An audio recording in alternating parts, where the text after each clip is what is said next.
Ministri i Arsimit Mirela Kumbaro vizitoi shkollën Raqi Qirinxhi në qytetin e Korçës, duke u njohur nga afër me modelet e mësimdhënies dhe mjediset për organizimin e programeve passhkollore. Ajo ndau edhe lajmin e rihapjes së liceut francez të Korçës, i cili pritet jetë një model i ekselencës franko-shqiptare. Liceun franko-shqiptar, projekt për cilin po punojmë që prej një viti, këtu në Korçë dhe në Ministrinë e Arsimit, projekti iniciuar nga Kryeministri Edi Rama dhe Presidenti francez Emmanuel Macron, një vit e gjysmë më parë që sot është në një fazë shumë të avancuar. Kemi përgatitur kurrikulat, kemi përgatitur programet, po punojmë për projektin e shkollës së re,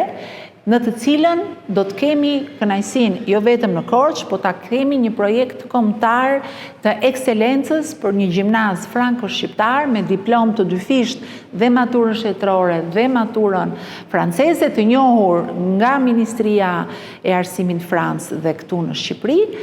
me drejtim shkencor. Mëtej duke vizituar mjediset e shkollës, laboratorin, TIK, bibliotekën, sallën e radios dhe podcastit, Ministria Kumbaro u shpreh se buxheti i arsimit për vitin 2026 parashikon një rritje të re pagash prej 36.000 lekësh në vit për mësuesit. Me buxhetin e vitit 2026, drejtor,